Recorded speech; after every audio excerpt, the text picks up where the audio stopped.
Hey there, welcome back to Work-Life Harmony. So it has been a hot minute since we've talked about morning routines. And I have certainly been through quite the roller coaster ride trying to get my new one figured out as we started a brand new school, all new schedule, everything this year.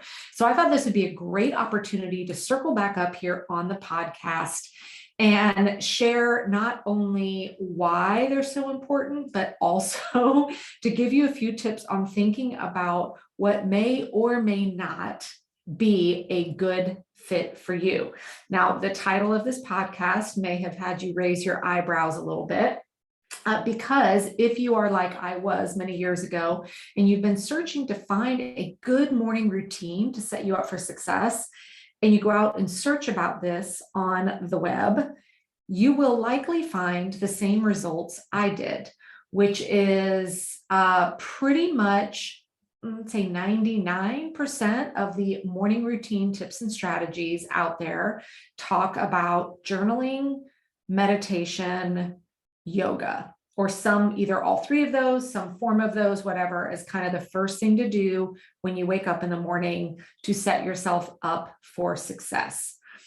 I am here to tell you that that may not be a good way to set you up for success. So let's talk about that a little bit. Now, it may be that it is. So here's what I want you all to understand.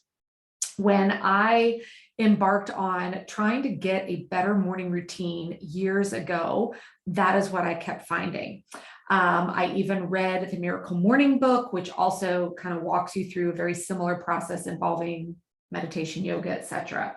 I committed to doing it for 60 days. And as day after day went by, I found myself more and more miserable. And I'm usually am kind of a morning person, but it got to where I was dreading actually waking up in the morning because I did not want to have to go through that morning routine. It put me in a really kind of bad mood. I just felt like out of sorts. So as most women do, what's the first thing I think of? I think it's me, right? There's something wrong with me. I am a failure. Why am I not getting this right?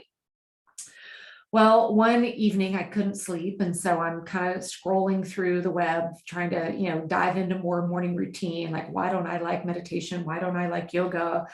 And I stumbled onto this amazing test that had been done, or a study that had been conducted.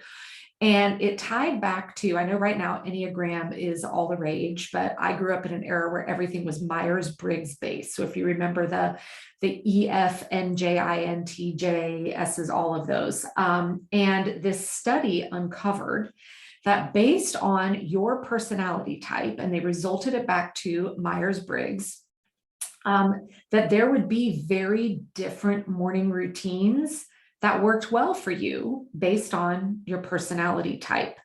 And as I read into this more, now I have not taken Myers-Briggs in a long time, but the last many times I took it, I usually always end up a pretty solid INTJ. And it uncovered that the things I had been really trying to put in place don't work well for INTJs. And it was such an aha moment. And as I dug into this more, I discovered that there were different activities that were going to likely be a better fit for me based on my personality type, that was going to set me up for a much more successful day. And I define a successful day as one where you don't feel like your wheels are spinning, you feel like you're set up, you don't start the day in panic mode, and you also don't end the day completely exhausted. So I set about creating a new morning routine for myself, and I loved it. And I had this morning routine for several years. Now, this year, we have a completely different morning schedule that includes my daughter having to get up an hour earlier, which is, I don't want to get up an hour earlier. I was already getting up at 5:30. I'm not someone who's willing to get up at 4:30. So I had to go back to the drawing board and really figure out what my new morning routine was going to look like, because there was no way I was going to be able to fit that in. And what's been great for me is I went back to the worksheets that I have created, that many other people, actually thousands of women, have followed at this point, to recreate and establish what this new morning routine is going to look like for me with this new schedule. I would say the first couple weeks what I tried wasn't working really well. And then I just kept iterating and iterating. And now I've fallen on one that is going pretty well.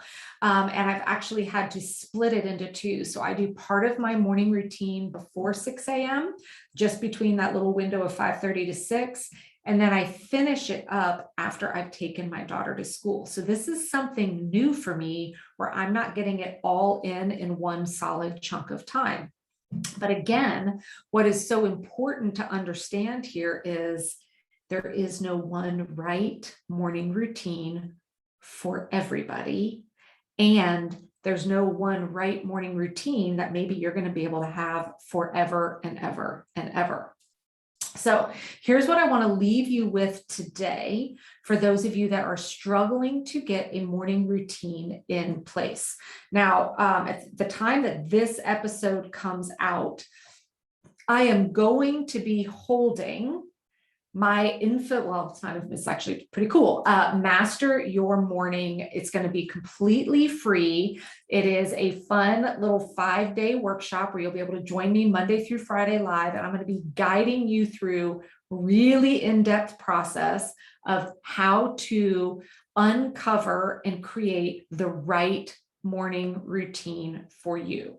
So if you want to sign up and join this, there'll be a link for it here in the show notes. You can just go over to megansummerall.com/master your morning, and you will be able to sign up for it there. But if you want to go ahead and get started on it now, here is one thing that you need to discover about yourself to determine the right way to instantly start your day. Think about what allows you to wake up like feeling good, a smile, and not stressful. Is it waking up and having quiet for a little bit of time, even if it's just 5 or 10 minutes?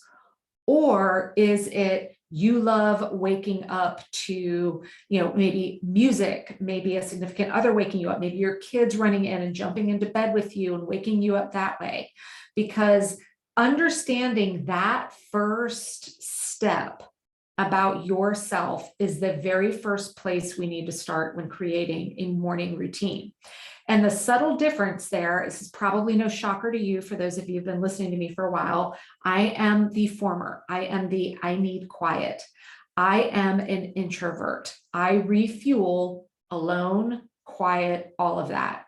So for me, I need to have a good 15 minutes of being awake where nobody is talking to me or needing anything from me. And I have that little bit of time to go through a few key activities that just help me now feel good about stepping foot into my day.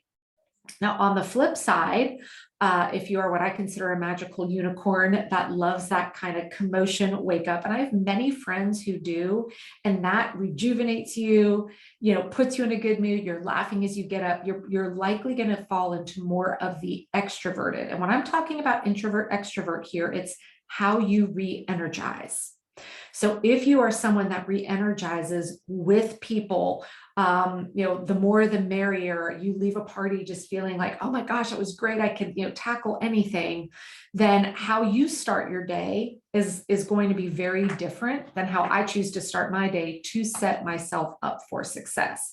So this is where we're going to start in that fun little Master Your Morning workshop that I'm going to be holding. But you can go ahead today and start thinking about that for yourself. And then saying, what can I put in place so that the first 5 minutes of my day either starts with quiet, or I've put things in motion that helps energize me. Maybe it's, if you don't have kids to run in, maybe it's getting that music going right when you get up. And then come join me in the Master Your Morning Challenge, and we are going to talk through all the next steps and various activities that may serve you well. But if you are someone like me that has been, you've tried the yoga, meditation, journaling, all that first thing in the morning, and it just doesn't work well for you, it's likely because it's just not the right fit for your personality type. And so quit trying to force that square peg into the round hole. And instead, let's work together to uncover what is going to be a great setup for success for you. Have a great week.